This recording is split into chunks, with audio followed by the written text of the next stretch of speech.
Episode 47, Eight. 8 of the Cinnamon is upon us. Real blend.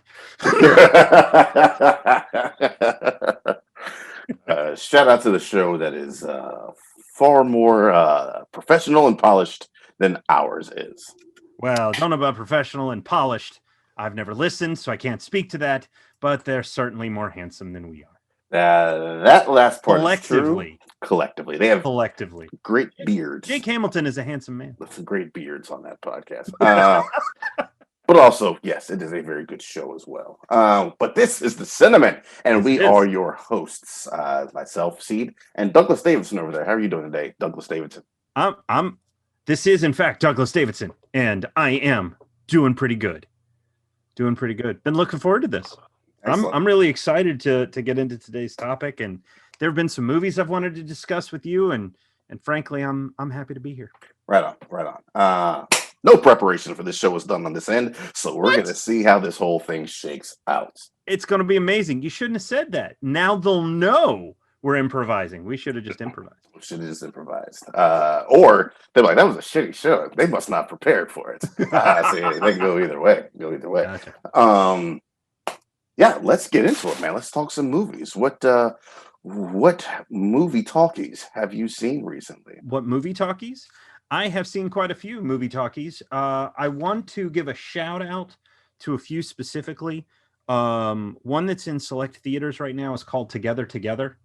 It's a film about a gentleman played by Ed Helms, who's in his 40s, I believe, or is 40, that wants to have a baby, and so he gets a surrogate. And that is played by Patty Harrison. And it's about the two of them going through the 9-month journey of becoming the surrogate, actually becoming pregnant, to giving birth. And it's a platonic love story, if you will. It's a story of friendship. Mm-hmm. They are, in fact, not together. Right. They're together. It's directed and I believe also written by Nicole Beckwith. It's a wonderful story. I highly recommend checking it out. See it as safely as you can. I don't think it's something you need to see in the theater, but to support a film like this, I do think if you feel comfortable, go check it out. As someone who became a father for the second time this year, watching a story where I personally couldn't take part in any of the process, I couldn't go to any of the appointments, I couldn't go to the hospital for the delivery, watching this film really hit me in a hard place. So I highly recommend that. There's a movie coming out from Well Go USA in a completely different realm that I want to give a hat tip to, called Deliver Us from Evil, directed by Hong Wan Chan. It comes out Blu-ray, digital, and DVD May 25th, I believe. I recently watched it, and forgive the shameless promo, but we're giving away 2 copies on Elements of Madness. Shameless. But it takes place in Japan, Korea, and Thailand. There we go. And it's about a former black ops guy who finds out about a kidnapping, gets embroiled in that. Meanwhile, while he's trying to deal with the kidnapping attempt on a little girl, he's getting stalked by a psychopath who wants to. There you go. That'll do it. Yeah, it's a neat little thriller. It's handled well. It's got one stunt sequence in particular that once it gets released, I'd be delighted to chat with you about, because there's one stunt sequence in this that I was like, oh, damn! Like, Crystal was sitting next to me. Preston was asleep, and thankfully he didn't wake up.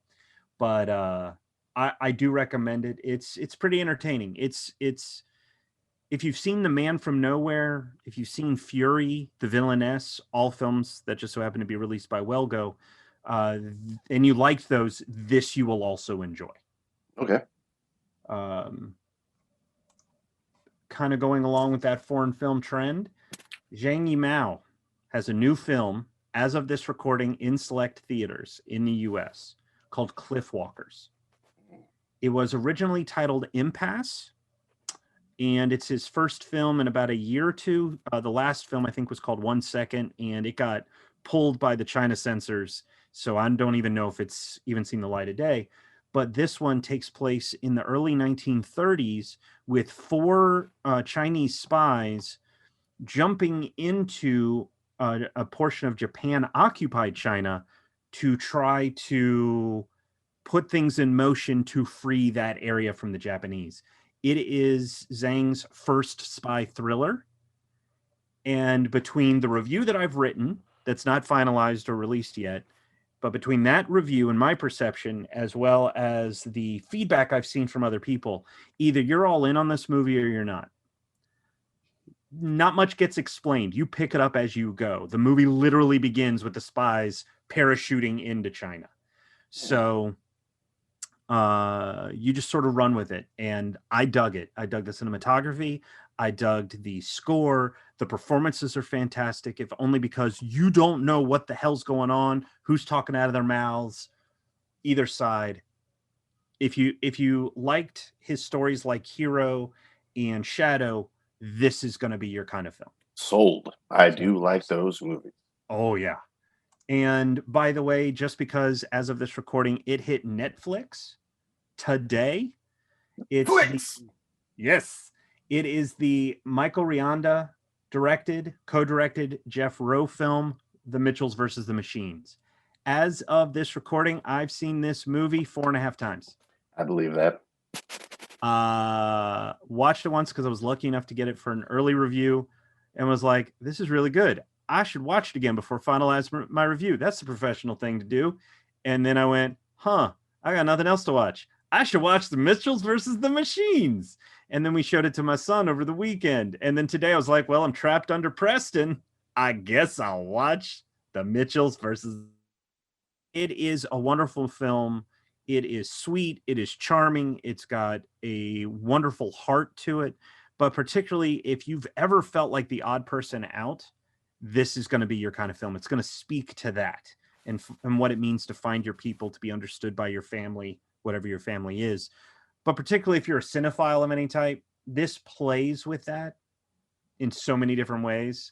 It plays with meme culture. It plays with different artistic styles in so many ways. I think this is something the people in Paprika in particular are going to dig quite a bit. Well, there you go. And you can watch that as soon as you get done listening to this episode. Absolutely. Assuming you have Netflix. All right, there you go. Now, one movie I've been waiting to talk to about with you, and this is the last one I'm going to bring up. Mortal Kombat! Oh, yeah. Mortal Kombat has been released. It is on. It is on. So much energy there. Yeah. What did you think, sir? It kind of felt like bait and switch. It's a little bit of expectations set up. We're getting a Mortal Kombat movie. We are getting a film that's going to have almost game realistic fatalities, which we get. There's some X-ray shots in there. There's some straight up fatalities plucked straight from the game. It's awesome. There's references. There's hidden Easter eggs, all sorts of great things. But I think we also had this expectation of there's going to be a tournament. There wasn't a tournament. Right. I don't know about you. I've thought it was weird that Liu Kang wasn't the hero of the story when he's sort of the centerpiece of the games, as I understood it, from the games that I've played over the years. But also that with all the stuff that they give you, it's the stuff that they don't that really ruined the experience for me. Yeah. Like in terms of a cohesive story. Why are Sub-Zero and Scorpion fighting? Like, I get that for those of you that have seen it, spoiler warning, but it's at the beginning of the film, Sub-Zero is sent to kill it's Hanzo Hamada? Hasashi, I think. Hasashi. But it's sent to kill him because his bloodline is connected to the tournament, and if his bloodline is involved, Outworld loses. But there's clearly a friction between the two clans. We get none of that. I'm pretty sure the game never gave us that either. The game was like, these two clans are beefing. That's all you need to know. Yeah, but that's the thing is, at least we got that. We don't know why. We don't know why Sub-Zero is there. He knows who he is, and there's clearly some shit going on. Scorpion's like, I don't know who the fuck you are. I don't know what language you're speaking. What are you doing in my home murdering my family? Right. And so they keep setting them up for this big rivalry. they button the movie, or they bookend the movie, but they're barely in it. And so I found that to be particularly strange. The sidelining of Sonya Blade was really weird and awkward. And sidelining Liu Kang was a little weird. Like, Sonya Blade should have been the, if not lead, because I would have been all right with that, but she should have at least been the audience's way into this movie. You have a person who is an outsider looking in Sonya Blade. She doesn't have the symbol, therefore she can never be fully part of the team, as it were. You have Cole Young, an outsider looking in. We don't need two outsider looking ins into this movie. You could have just had Sonya Blade do that. Like, all right, we know this thing is coming. We know it's going to go down, but I cannot fully participate. That's who the audience gloms onto, and then ride her wave throughout. Or, have Liu Kang be the lead. But whatever. Yeah. The fact that they have already ideas, the director Simon McQuad, if I'm pronouncing that right, he has said that they never talked sequel, but they do have ideas while they were shooting. So they sort of have a sense of where it might go. It could be something where, kind of like with the Snyderverse, maybe by seeing where it goes, you'll understand the decisions that were made today. But I get the feeling that, unlike, and based on the look you're giving me, unlike the MCU, which has a bit more thought involved in seeing far ahead and where the connections come in for the different films, I feel like this isn't going to be that way. That even if we get a second Mortal Kombat movie, tournament or no tournament, expectations suddenly, okay, we're not going to get this. Let's just go in with an open slate. I still don't think they're going to make this film any better. No, I agree with that. I do believe the second film is the tournament. The whole purpose of, I mean, like I said it in my review, Shang Tsung's evil plan makes sense. Yeah. It's a dope plan. It's just barely, it's not well presented to the viewers. Instead of having this Mortal Kombat, they've already beaten Earth 9 times. We're just going to hedge our bets and make sure we can do everything beforehand to get this 10th win, and it's a cakewalk into Earth. I understand that. Yeah. So now that has not happened, they have forced the Mortal Kombat tournament, which is what God hoping that's what the sequel is supposed to be. Now that we know that they're off to find more fighters, and we know the first fighter that they're off to find, I do believe they have set things up. This was the place setting movie. I don't think I guess your first movie should build the world and set the plates, but do it in a much more interesting and intriguing fashion than what they did here. Yeah, for me, there's two moments that really stand out to me as to exemplify the whole thing that doesn't work for me. One, there's a scene where Melina gets introduced and she's walking along and you can see this valley, and she ends up coming down and Shang Tsung is walking with all of these people through this valley. The last time we saw Shang Tsung, he looked good. He was in his outfit, hair clean, face clean, talking to everybody. All of a sudden, exfoliates. What's that? I said he exfoliates. That's something. He's got a good system. He's got a good bedtime routine. But when Melina comes up to him, his hair looks ragged, and he's got dirt and schmutz all over his face, like he's been into something, not just wandering along in the wasteland. So it's the lack of information that we get. There's the over exposition in the conversations, and then a scene like this, which has a lack of information. Why does he look like that? And then there's the line delivery at the end of the movie when Cole says, I'm going to Hollywood. I'm recruiting. I'm headed to Hollywood. And then we see the Johnny Cage poster. We don't need that. And the guy didn't need to know that he was headed to Hollywood anyway. It would have been, to me, a much smoother delivery. It was like, I'm headed out west to do some recruiting. And then we get to the panel, and we now know West he's going for Johnny Cage. But once we hear Hollywood, we know exactly where he's going and who he's seeing. Yeah, and that lessens the reveal of the poster. So it's those sort of things where it's the right idea. It's the right idea, but it's the execution that seems to weaken the whole. And while I totally thought the kills were great, they were very video game accurate. But that's the thing, is we've seen them and we've seen those exact things. There didn't feel to be any invention or anything new in that.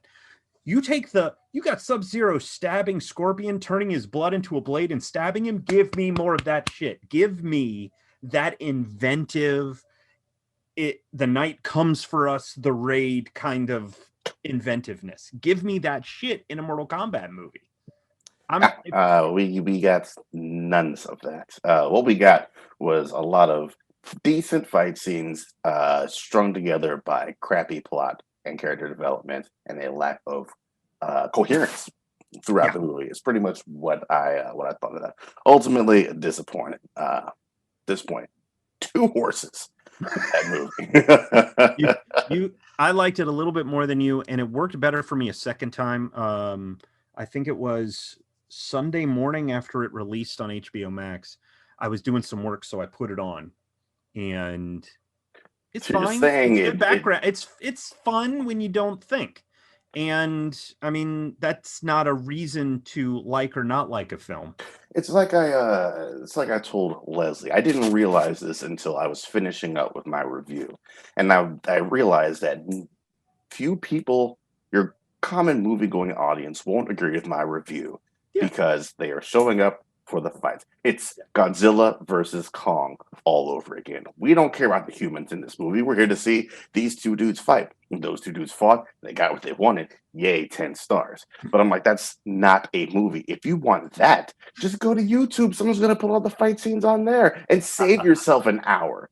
It's the same thing with Mortal Kombat. You cannot live and die by the fight scenes. You have to give us a reason to care about the characters. And especially in Cole's case, actually in anybody's case, I really didn't see a need to care about these people. I spent the half that movie thinking, this is who they wanted to be Iron Fist? No, thank you. No, thank you at all, sir. The one thing I agree with you for the most part, except for one thing, I dug the shit out of Godzilla versus Kong. And I thought that it wasn't just the Godzilla and Kong fights that made that movie work. There were some other elements that I thought were a lot of fun.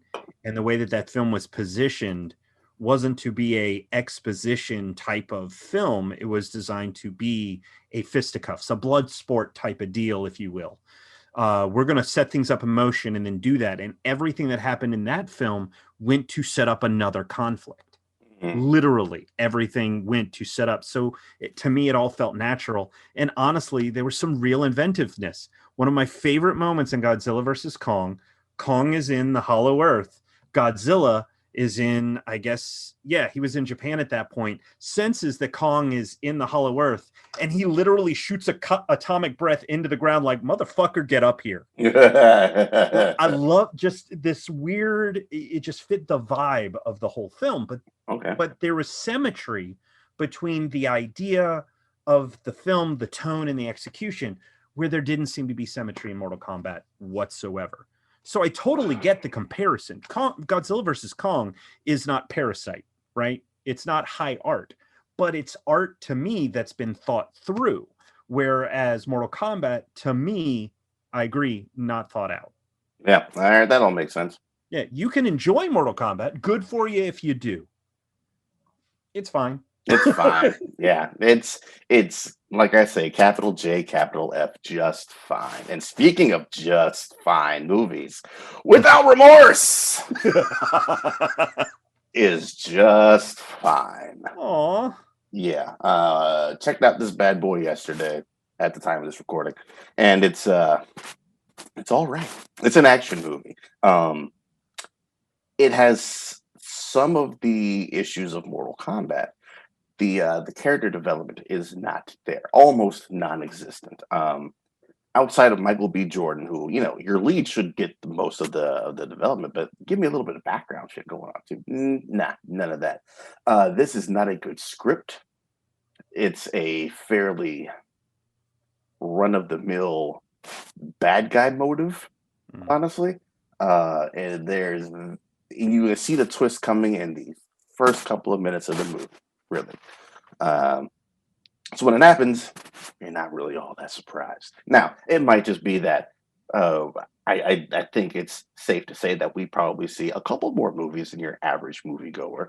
So we have a little bit more knowledge to pull from when it comes to breaking down story structure and what to look for.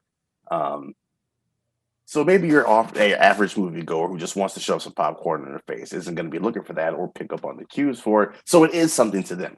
But for me, I was like, oh, so this, and then I just sit there and wait for an hour, and what do you know? There it is. Michael B. Jordan is okay in the movie. As a person who is Really? Only okay? He's okay to me. Listen, if you're a Navy SEAL and you're a badass doing badass stuff, I just didn't get I am far more intimidated by Eric Killmonger than I am by this guy, both of whom's jobs are to kill people. And he's John Clark, right? He is John Clark. Yes. I don't know if you can answer this question, and I haven't looked it up. Is that the same character that Defoe played in one movie? And I can't think of his real name. Cotton Weary Kingpin. That's somebody's name. Somebody's name is Cotton Weary Kingpin. Is that Benedict Cumberbatch's cousin? Two characters he played. He was the voice of Kingpin in Spider-Verse. He was Sabretooth. Oh yeah, Liam Schreiber. Yeah, because I think he also played that in the Ben Affleck. I do believe you are correct.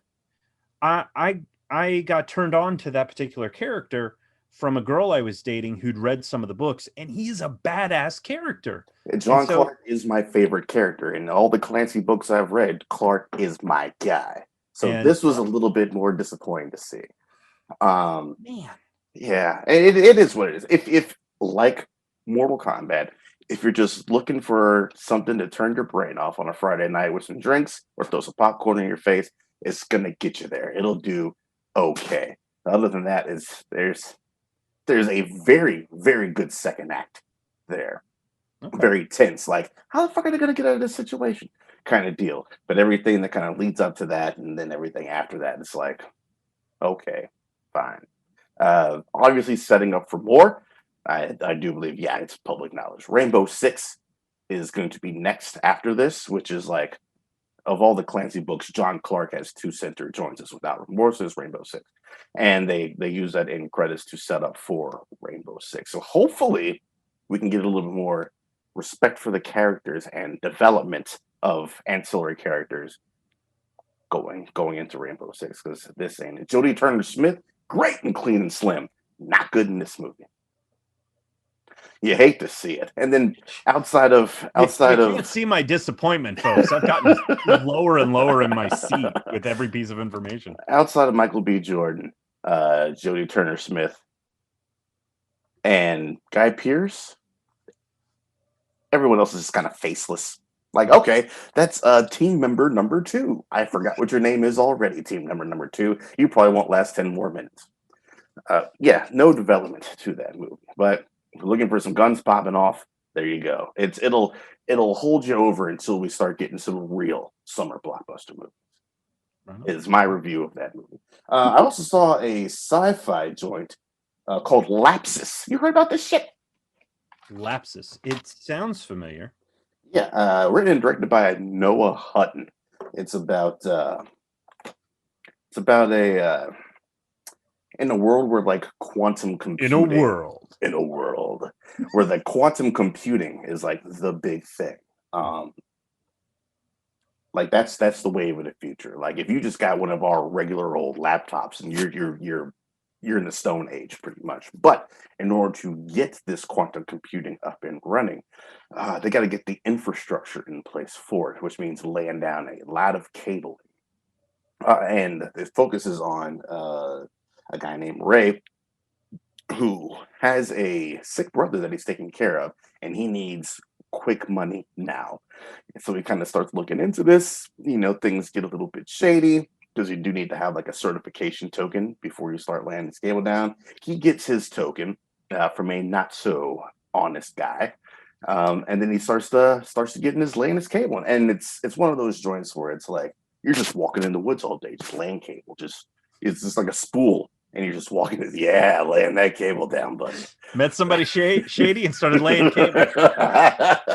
Are you sure you were watching a Hollywood, a legit movie, an independent movie? They have a different award ceremony altogether. And as the absolute size of infrastructure need to be laid that needs to be, put down. See, you're a terrible person, Doug. The size of his cable is The that size I'm of the so cable, sorry. man. I'm so sorry. I will be quiet. I'll grow up. It means bumping into a lot of other people who are also doing the same process. So it becomes like a little community of these people, and they start asking, "Hey, what's your token name? I'll add you to my network." And then you kind of see where everybody else is, and it's like if you get from here to here, well, that's $100. You get from here to here, that's $1,000. So it becomes greed, and how much can the system, squeeze every bit of labor out of you? And he's like, yeah, lapses is my token. And everyone's like, fuck this shit, and just packs up and dips out and treats them way differently. So that's where the mystery is of who previously owned this shady token that he got to start laying his cable down, as well as, the best sci-fi is used allegory for some kind of real world issue this big, corporate greed, and the fact of people going to great physical lengths in order to obtain as much money as possible. And how far do you want to put your body on the line for that? How greedy can you get as well? Because they have these little not animated, like automatronic robots. That's like, you're on your course. If your robot who's also on your course is ahead of you, the company's robot, then you ain't getting paid what you're getting paid. So you have to keep going and keep going and keep going. And that's how they're getting that labor out of you. It's like dangling a whole lot of overtime carrots in front of your face, and then you just eating up all of those carrots. So yeah, it's about that very low budget, but still a very intriguing movie, man. I really dug it. It does not end where I thought it would end, and I appreciated that film. So Lapses, it comes out on the 11th of May, if I remember correctly. So the review will be up at that point. So you go ahead and check out the review, then check out the movie. Right on. And lastly, man, we've been at this for far too long. Kino Lorber. Have you ever dealt with those guys? A little bit, yeah. They had a big sale a couple of months ago, man. And I picked up a couple drawers. Picked up Brick, the Ryan Johnson joint. You still haven't seen Brick? No, I own it on DVD. Kept meaning to watch it. All right, then challenge. That is done and out the way. Have you seen it? Oh yeah, I saw it years ago. Just making sure. Yeah. I also picked up something else. Forgot what. And I picked up The Lion in Winter. It's a movie from '68 with Peter O'Toole and Katharine Hepburn. It's what got Katharine Hepburn her Oscar. It's about King Henry and his three sons, and he knows he's kind of on his way out, shuffling off that mortal coil. And who is he choosing to take his place out of his three sons? And also his wife, Katharine Hepburn, has her own plans, and they are not on good terms, but they kind of are on good terms. They're very much spy versus spy in their relationship. Like, they will openly tell each other, I'm going to fuck you and your plans over as soon as I possibly can. They'll be like, ha ha, well, good luck to you with your plans. But it's a more civilized version of Malcolm and Marie, is what it is. Because those two snipe at each other all through. It starts out playful, but then it gets real fucking serious. And then it's just how they approach it. Anthony Hopkins is one of his first films. He's one of the sons that's going forward in there. So Timothy Dalton is also young. Timothy Dalton is also in this movie as well. And you start figuring out little information about the sons that the sons might have wanted to keep on the low key, which kind of informs his his decision. How he treats his sons is very different in how he treats all three of them. One is completely ignored. I think the king has maybe 2 lines in the entire movie directed at one of those sons, and just ignores him the rest of the time he's there. So that screenplay is fucking mwah, man. and Peter O'Toole and Katharine Hepburn just ate that shit for breakfast, lunch, and dinner. It is incredibly well written, incredibly well acted. From the '60s, if you're one of those people that's like, anything before the '80s, I won't watch it. Shut up, fuck all that.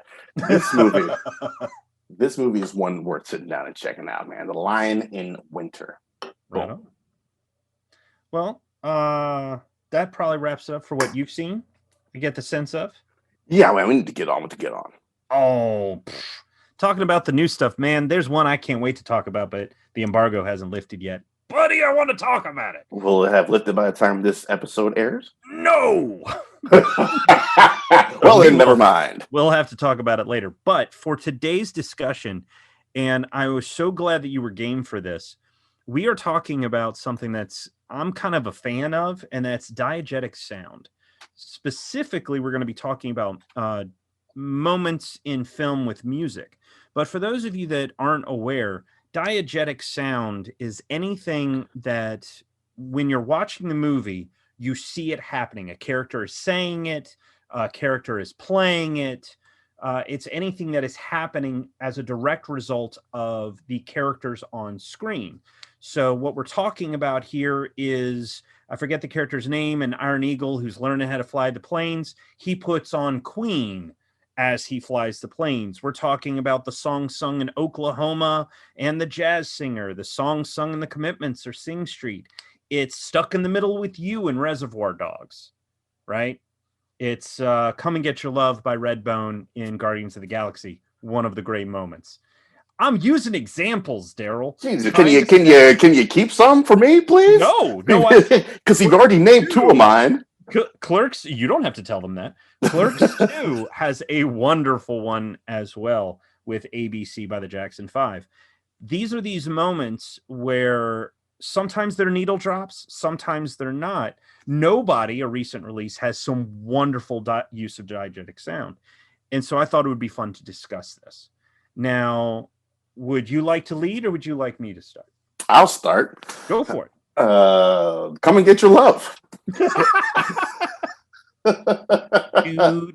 do. Yeah. Oh, I mean, so he's an idiot. Yeah, that's I'll get to that. It's by Redbone. Come and Get Your Love, man. It's how we are introduced to Peter Quill in Guardians of the Galaxy. It kind of informs you of who this character is, how he reacts to the music. You can tell he loves this music, and you can kind of tell he loves music in general just by the joy that you see him give. I mean, he's dancing, he's twirling, he's spinning, he's having the time of his life. And I think Gunn picked the right movie to get you into that character's mind frame. It automatically likens you to that character, not just because of what he's doing, but because it is a happy, feel-good song. Mm-hmm. So it puts you in a happy, feel-good place, and then automatically gloms you onto that character. All right, this is a guy I want to root for. It's done quickly, it's done effectively by the use of music. Mm-hmm. That's why that one was, as soon as you said, hey, let's do this, I was like, okay, so Come and Get Your Love is going to be on the list. Boom, done and done. And then revisited, of course, for Avengers Endgame, which I watched yesterday. And you kind of see it from a different perspective. Like, we're in the moment with him when we see it in Guardians. We are out of that moment when you see it again in Endgame. You hear the horrible off-key singing and all that stuff that's going on there. And of course, War Machine lets us know as far as I know, that's the first time he ever sees Quill. Like, that's his first time interacting with Quill. I think people don't give Rhodey the credit, man, because Rhodey is like Slacky, one of the most brilliant people in the MCU, and he nails Quill immediately. He's an idiot, and Quill is a lovable idiot. He's a scamp, but Quill's an idiot. A lot of luck and a lot of goofiness gets him out of situations, shenanigans, if you will. Rhodey nails it perfectly the first time he sees him. Oh, so this guy's an idiot, and it's played for laughs. He's also not wrong. So number one, Come and Get Your Love. What is your first, sir? And just to add on to that, to yours, it also beautifully sets the tone for Guardians, because I remember being in the theater and he starts singing along, and camera pulls back and boom. Guardians of the Galaxy. Guardians of the Galaxy Volume 1. It just sets the tone for the type of movie it's going to be. So I agree with you. It not only sets up the character, but the film. That's a beautiful choice. My first one comes from a film that means a great deal to me, from 1995's Robert Rodriguez Desperado. It is, and I apologize for those of you that actually speak the language. I apologize if I butcher this title, but Canción del Mariachi. It's the opening number. It's the opening number in the film. Can't think of that. For those that are not familiar with Desperado, it is a remake / sequel to Robert Rodriguez's El Mariachi. So this continues the story of the mariachi while also sort of redoing aspects of it. Is this the song that he's playing in that little bar or whatever? Yes. Okay, It's him and Los Lobos, Antonio Banderas and Los Lobos, and they're singing the song. Now, of course, the people on either side of them end up being one, the actor who is the original El Mariachi, and another that's just another character that pops up later that helps him in the final showdown at the end of the film. But it's a scene that sets up that he is the mariachi. He plays the guitar. He is a performer, but he also, when he sees something going wrong, has to get involved, because while he's singing the song, he sees a girl being accosted and he sneaks up on the guy and slams him in the face with the guitar and then goes back to play. But as the song wraps up, instead of people clapping, the man that killed the woman he loved before, Bucho, his men start clapping, and then it takes you through this flashback before, okay, we're awake and in present day. That movie has a lot of significance to me, but that song beautifully sets up everything that's going to come. It for those of you that not familiar with the previous film, it gets you caught up. It lets you know some of the stakes. It gives you a sense of the character, and it's just a great fucking song. Yeah, I agree with all those assessments. That's as you were talking, I was like, man, it's been a while. I didn't have any time to watch. That's a good trilogy right there. Yes. That's what people talk about Lord of the Rings or Star Wars. That goes overlooked often. Desperado, like I said, El Mariachi, Desperado, Once Upon a Time in Mexico. That is one worth sitting down and revisiting. That I've not seen either one of those in a while, so I might have to do that. And one thing that I've always enjoyed about Rodriguez is when he was discussing it in a special feature, he looks at Once Upon a Time in Mexico as the fourth film, and the flashbacks in the fourth film are the third film.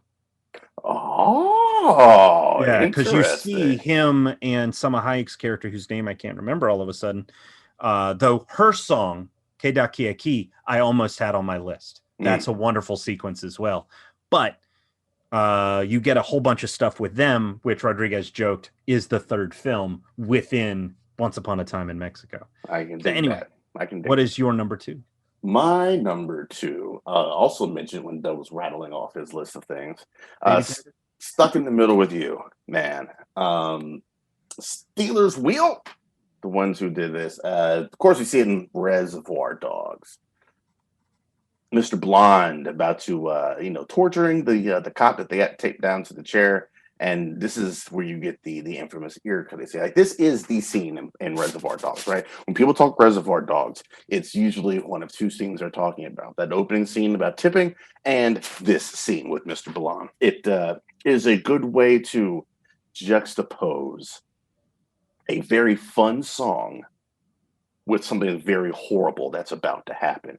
And the fact that Mr. Blonde is delighting in the mayhem that he is causing on this person, the cutting of the face and all that. So I think a lot of people might not realize, like, he cuts that dude's face a couple of times with his straight razor and then puts gasoline on them. Those cuts are gonna burn so horribly. But yeah, and it's just him dancing and it's improv. That's all improv on Michael Madsen's part. Tarantino just said, do something here.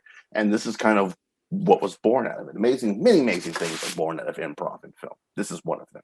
And just the horror on the cop's face as he's realizing that this dude is a complete psychopath and I will not make it out of here alive.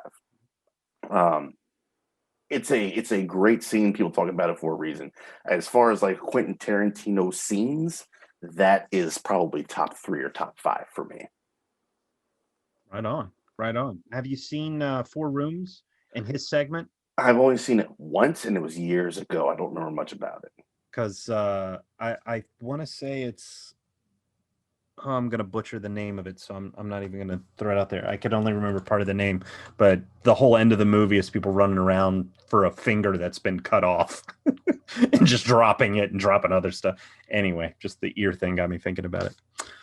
No, that's a fantastic call, and made all the more better that you and I actually got to hear Madsen talk about it. Yes, we did. Live at the New Beverly, at the Bev. So I was wearing my Red Apple shirt yesterday, as a matter of fact. Right on. I need to go What? see if I can find my new Bev shirt. What is your number 2? And feel free to expound at length about your number 2, because I'm going to disappear for about 15, 20 seconds. I'll be right back. What is your number 2 before I leave? My number 2, I had no choice with this one. This is quite possibly the song that became my introduction to the wider universe of this band. It's the 1992 film directed by Penelope Cephas, Wayne's World with Bohemian Rhapsody. Good call. Yes, talk at length about it.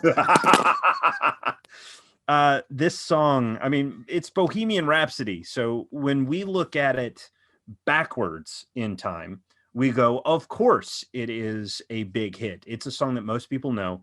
It's a song that has been covered a great deal. It's a song that's been used in a number of different films and all sorts of things. But at the time of its release, it was not considered a hit at all. And one of the things that the film Bohemian Rhapsody got right is the fact that people didn't understand it. They didn't understand what people were going for. You're laughing at me right now. Yeah, like I was like, all right, Bohemian Rhapsody, solid choice. I run out for beer, I come back, and while I was gone, I was like, I was gonna complain about that fucking movie. I bet you at some point during this. Not complaining. I put the headphones on. He's like, "What are the things that film got?" But you said got right, right? Yeah, I did. Okay, I did. Got right was about how people didn't understand what Queen was going for, what Freddie's vision and their idea of the song was, and no one expected it to be a hit. In the film, they have Mike Myers play the rep that tells them this song will never be a hit. No one, however many years from now, is going to be singing this in their cars headbanging along. That the character was manufactured simply for this scene, did not exist, and the time frame that character gives by Mike Myers specifically lines up with the release of Wayne's World. Wayne's World. It's one of the reasons why this movie is a disappointment at so many levels. But they are correct, though, because up until this moment, people weren't jamming out the Bohemian Rhapsody the way that they do today. So, as I said, looking back, it's easy to go, of course it's a hit, but it really didn't become a hit until this moment. And not only that, they took that scene and turned it into a music video, which is how I saw it. That's how I checked it out. And I can't remember if by this point in 92, I can't remember if Highlander had been created. I'd probably seen Flash by this point, but hadn't connected the dots that this was all Queen. I remember going to the record store, yes, a record store, and looking for the song Here We Are by Queen. It's Princes of the Universe. I love how you said yes, a record store, like I wasn't at one last week. No, I'm talking just in general to people. Yeah. So, I mean, it's just, this song was my gateway to Queen. They're top tier, top 5 bands for me. And if not for this song, I don't think I would love them as much as I do. Queen, man, so many good hits. Yeah, when people talk about rock operas, like I think that is the song that defines rock opera, because there's multiple genres of song happening within that song. You get power rocks, you get a little bit of ballad in there as well, and it's like it's got highs and lows. Like that song peaks and valleys. It takes you on a whole journey. Yep. And it's a beautiful journey to behold. I love that song. Very good choice there, sir. Thank you. My number 1, and I'm a little bit upset I didn't think about that. My number 1. It's okay. I thought I'd go a little bit silly with this one, man. Listen, if you find yourself in an unfamiliar place, surrounded by unfamiliar faces, you might just be hearing the Max Rebo Band playing in a cantina in Star Wars. Oh, you want some jizz? The Jizz Whalers, man. Get a little bop, bop, bop, bop, ba, da, da, da.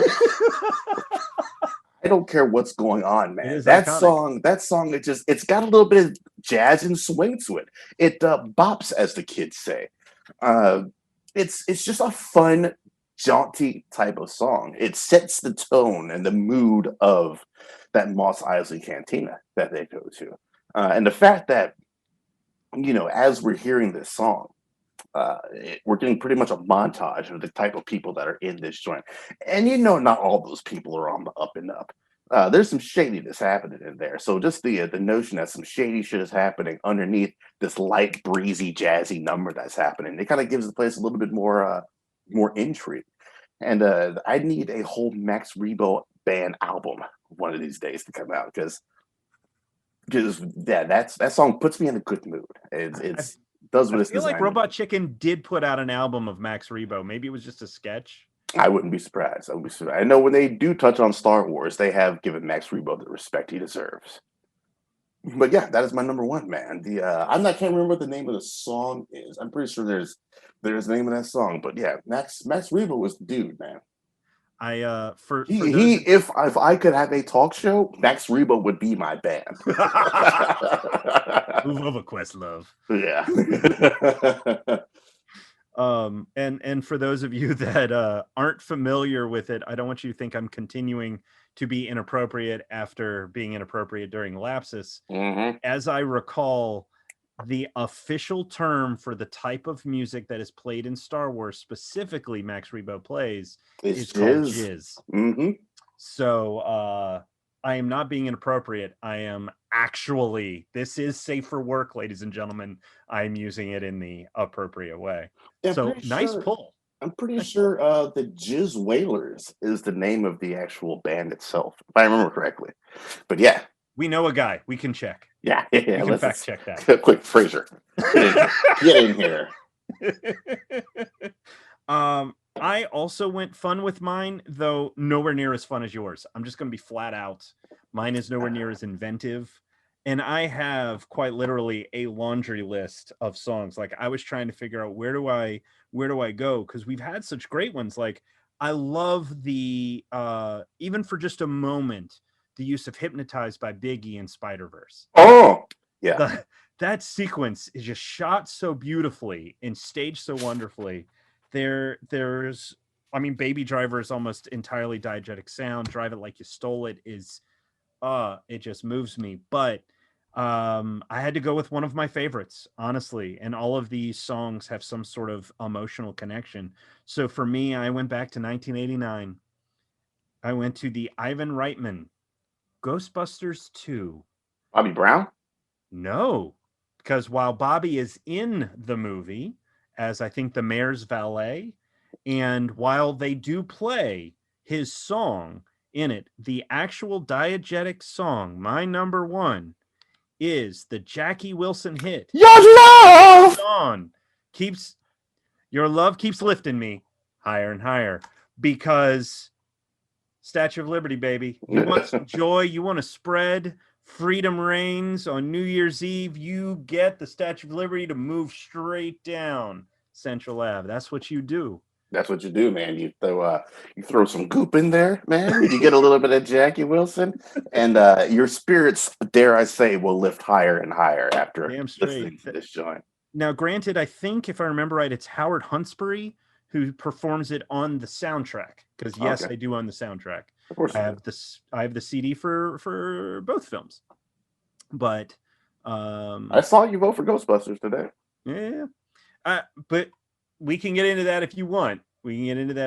But that song is just so wonderful and happy and uplifting that when I think of diegetic sound, it's always going to be personal for everybody. But with what it's trying to convey and what it does, it is a sequence that is supposed to empower them so that they can break through the negativity that Vigo has put over the museum. That song just puts me in a mood every time. It really does. Yeah. I mean, I could have gone with Land of a Thousand Dances from Great Outdoors, or from, to be honest, any song that was used in the Full Monty, like Land of a Thousand Dances. But man, if Higher and Higher just doesn't do it for me. That is not a bad pull at all, sir. That makes complete sense to me. I love that. Love that song. So good. It is good. So good.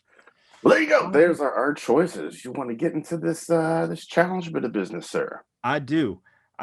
Now, yours was the Book of Life, which flows in with diegetic sound. Mine was the 36th Chamber of Shaolin. I have right. Sorry, got to put my hands. Got to do that. I have questions about mine. So, would you like to go first, to just ease through yours, let it flow from the topic, or do you want me to go first? Break that flow. Yeah, Diegetic sounds, man. The Book of Life is that it's Fox that did this joint, directed by Jorge Gutierrez. It's a cute movie, man. It's a cute movie. Cute. Amazing. Yes. Sorry, this is your turn. Please continue. I enjoyed it, man. It's if you are unaware of what this is, the story follows two fellows who are kind of fighting for the affections of this young lady. Unbeknownst to them that they are pawns in a bigger game, is the best way to put it. These two fellas, what are their names? Where are you? Come on, Wikipedia, do me right here. There we go. Manolo and Joaquin, a bullfighter and Joaquin. Sorry, those of you that have seen the movie will understand. And Joaquin, the town soldier, if you will, and just how they, the various ways they vie for the affections of Maria Posada, and how that whole thing plays out, and then the bigger story of the two people who rule the two lands there, and they've made a bet, because that's what superpower beings always do apparently in movies, is make bets on things, and the poor humans are the sports of those bets, and this is no different from that. Great voice cast. We hear Diego Luna, Zoe Saldana, Channing Tatum voicing Hispanic guy. Don't know why. Yeah, the only problem. Ice Cube and there. Ron Perlman does a great job in this side. I really dug his line. Kate Del Castillo, Christina Applegate's in there as well. Danny Trejo, because you can't have a movie with a whole bunch of Hispanic people and not have Danny Trejo in there. He's Granddad Sanchez. Yes, Gabriel Iglesias, Cheech Marin. So there's a lot of people, man, that show up for parts of big and small in this movie. It's, if you have a family, this is, like I said, it's a cute family movie to put on. It is enjoyable. You might learn a little something there, and you could enjoy it. It's since it is Fox, it is a different animation style than what you might be used to seeing with the Disney and the Pixar and all that. But don't let that detract you. And what did you think? It was just cute. I thought it was cute. I was like, okay. I've been trying to get you to watch this movie since you were like, I love Coco. Yeah, I spent this whole movie watching better than Coco. Yeah, I spent this whole movie thinking I'd just rather be watching Coco right now. Do you think that sort of in the Star Trek, Star Wars vein, that there's like a Book of Life people and a Coco people? God, I hope so. God, I hope so. And I need to find these people just so I can stoke the fires a little bit. Well, apparently there are, because that's us. Well, yes. Yeah. Are there like dozens of us, or there are only us, sir. For me, the visuals of Coco, because I think Coco is the best looking animated movie that we have gotten of all time, and I think it is going to hold that place for quite some time for me. And for some reason, talk about diegetic music, Remember Me is played throughout Coco, and it is, as far as the pantheon of years of Disney songs we've gotten, from animated, hand-drawn animated, computer animated, Remember Me is still my number one in all of its various forms. I love the shit out of that song. What Book of Life ended up doing is they took already known songs and kind of put a little bit of flair and spin on them. The disrespect shown to Just a Friend in this movie, I was like, oh, that's nice to see. And Biz Markie, Biz Markie performs it with him, if I remember right. I also have the soundtrack to that. Of course you do. And the fact that they just didn't pull music from one genre. They kind of did a little bit of this, and a little bit of this, and a little bit of this. So an eclectic musical taste is what this movie is. Although it does have an original track with the Apology song. Boom, there you go. One thing that he's leaving out with the animation style is that the premise of the film is that it's a story that's being told to a bunch of children that are sort of delinquents going on a school trip.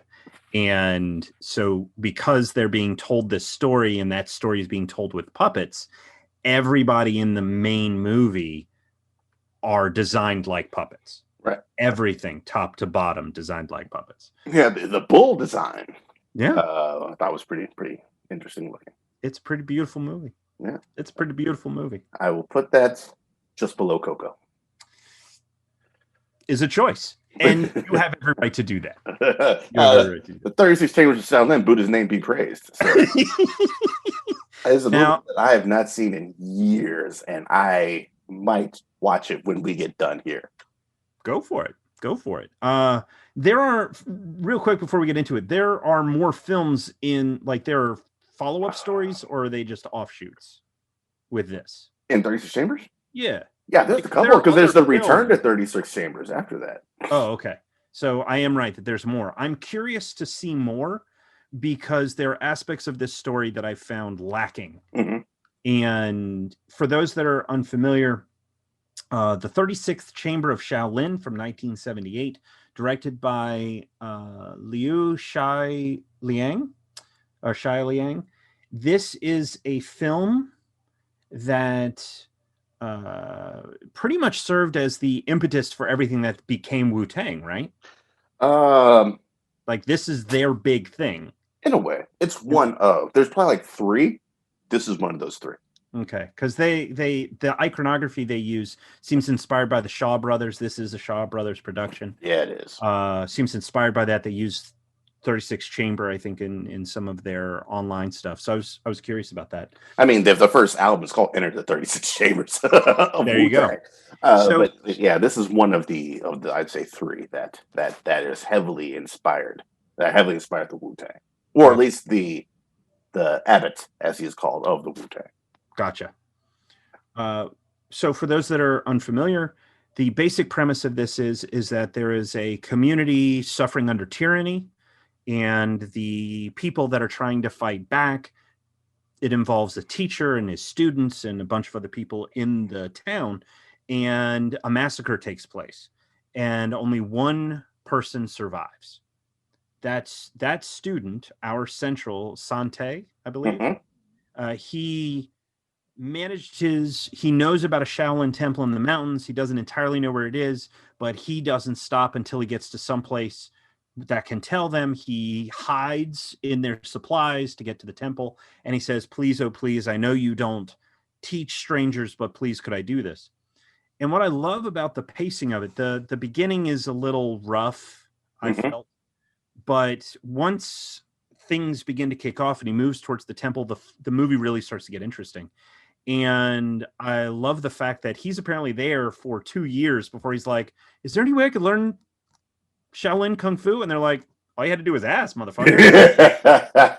You only had to say something. You've been washing dishes this whole time. You should have said something. Come on. But of course, you idiot. Come on, let's put down what you're doing. Let's go. And he's like, what?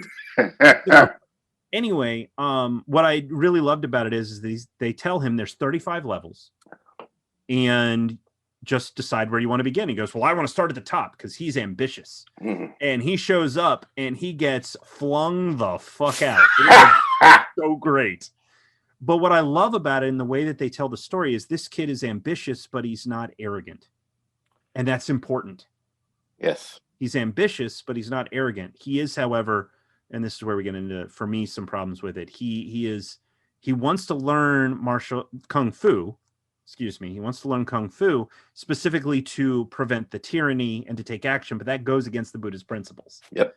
So Buddha's name be praised. Exactly. So through the course of the film, once he starts the training, they spend a lot of time showing him going through various levels until they just start to skip stuff.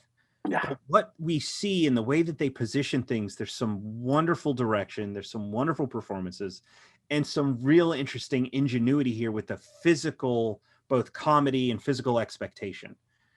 This isn't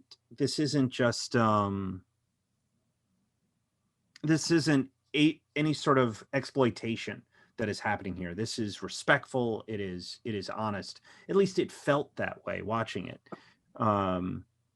Now, the problem that I have with it is the 36 Chamber is that, spoiler alert for a movie that's several decades old, he reaches a status where he is able to choose a chamber to help oversee or oversee himself, and he wants to start his own. So here's where my problem is they're like, no, motherfucker, you get to get punished now. Go collect monies. Don't come back until your book is full with donations. So he goes. And then he addresses the tyranny that sent him there. And the next time, and he's in a fight with the big general. Cut. He's in the 36th chamber training people. What the fuck? I'll tell you what happened is they're like, shit, this movie's long as fuck.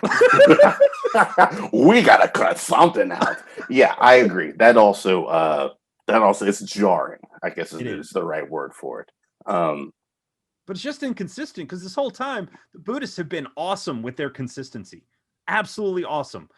Oh, you want to try stuff? Sure, go for it. You want to get knocked in your face? Go for it. You want to challenge this guy over and over again to prove if you can do this? My favorite sequence. And I loved how they did that too. And the fact that he is working through, how do I defeat this guy? How do I problem solve? I'll create a brand new weapon that's never been used. Cool. He uses the 3-piece nunchucks on that guy, right? Yeah, I always took it as like the abbots were cool, but him wanting to make another chamber fucked with their basic tenets, and they're like, but had they explained that a little bit better? Tenet? No, it's this. Oh, sorry. Yes, it's screwed with their tenet. It messed with their basic tenets, and that is what they took umbrage with. So yeah, but they didn't really explain that part of it all that well. But yeah, it's interesting to see how out of sequence that movie is filmed. Because the first time you see Gordon Liu with no shirt on in the beginning, he is jacked. Yes, and then somewhere in the middle, I'm like, Gordon Liu ain't as muscular as he was at the beginning of this movie. I don't know what happened. They started filming here. I see.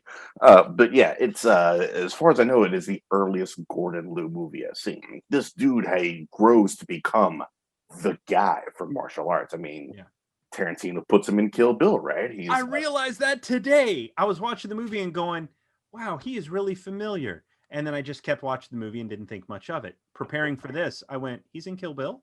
He's in Kill Bill Volume 2? He leads the Crazy 88. That makes so much sense. He's Johnny Moe and Pai Mei. Yeah, when they said that Gordon Liu was going to be in Kill Bill, at first I was like, all right, Quentin Tarantino's making a new movie. Okay, well, I've liked everything you've seen. It's going to star Uma Thurman. Okay, good actress. It's got Gordon Liu. Sold. Right then and there. He is my favorite person who's ever been in a martial arts movie because he has like a quiet intensity to every role that I've ever seen him in. And I do believe this is one of his first. And it's interesting to see him this young. And that guy that he has to beat, who's got sword style. I've seen that dude a couple other things too with Gordon Liu, and he's a dick every single time you see that guy. But yeah, it's a good movie, and I feel like martial arts movies don't get a whole lot of recognition and respect. That old style of martial arts, like a lot of cinephiles and a lot of people who call themselves cinephiles talk about all the old westerns and all the old dramas and whatnot, but no one ever talks about martial arts like that, and I feel like that is sorely lacking in the film community. There's some wonderful podcasts. I want to say, I don't think it's Scott Adkins' actual podcast, but there's a podcast where they talk about Scott Adkins' work and others and other martial arts. They just focus on action cinema and they talk about movies like this and others. So it's been wonderful to get that. I have academic knowledge, but I don't have actual experience. So actually watching a Shaw Brothers film was wonderful. Yeah, Shaw Brothers, they knew what to do. I mean, to the fact where Tarantino stole their opening fanfare for Kill Bill. And by the way, for those of you listening to this, Book of Life used to be streaming on Netflix, but I think because it's now technically a Disney property, you might be able to find it on Disney Plus. That's where I watched it. 36 Chamber of Shaolin is on Netflix. That's where I watched it. And there are several others there too, which I plan to slowly make my way through. Yes, you can watch 36 Chambers, Return to 36 Chambers, and whatever. There is another one that's on there as well. There's a title I can't think of. And yeah, Book of Life. 38th Chamber? No, he's got to go out and collect money all over again to get another 36th chamber followed by the 37th chamber. And the 38th chamber. And yeah, Book of Life on Disney Plus if you have that. So yeah, you can check out both these challenges right now. So after this show, you can go watch 36 Chambers. You can go watch of life. And what did we say at the beginning of the show? They should go watch that. Did we say Moral Kombat? What did we say at the beginning of the show? You can. Don't recommend that one. I mean, it's fine. Whatever. Mitchell's versus the Machines. Mitchell's versus the Machines. There you go. You can highly watch that. Recommend that. More people need to see it, if only so that enough pressure can be put down that we get a home release. It was originally a Sony Animation release. It is a Sony Animation film, but it's supposed to hit theaters. I want an art book. I want a physical release. Please and thank you. Well, there you go. Please and thank you. And that's there we go. There we go. Got that thermos pop in there. You got anything else before you wrap this bad boy up? I do not. I will tease that I have reviews for. When do you think this is going to drop? In the next couple of days?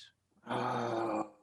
Let's presume it is. By the time you hear this, either I will have already released or will be about to be releasing reviews for Speed on 4K, which is dropping on May 4th. Wrath of Man with Jason Statham, which drops on May 7th. And Riders of Justice, which comes out at select theaters on the 14th of May, before I think hitting VOD on the 21st of May. Riders of Justice is one you're going to want to keep your eye out for. It's got some stiff competition. The 14th of May gives us Those Who Wish Me Dead with Taylor Sheridan. I think it's Taylor Sheridan. Yeah, he's the director with Angelina Jolie. Yeah, and Woman in the Window finally is releasing after multiple delays, which gives me no. Your girl Amy. That's another thing about Without Remorse that kind of disappointed me. Like, Taylor Sheridan wrote that, and I'm like, motherfucker, you wrote Sicario. What are you doing with you? You wrote Wind River. What are you doing with yourself? But maybe there's a difference between original versus adapted. I think that might be like he just wrote this. But he wrote and directed Sicario. No, he didn't. He just wrote Sicario. Didn't even directed that.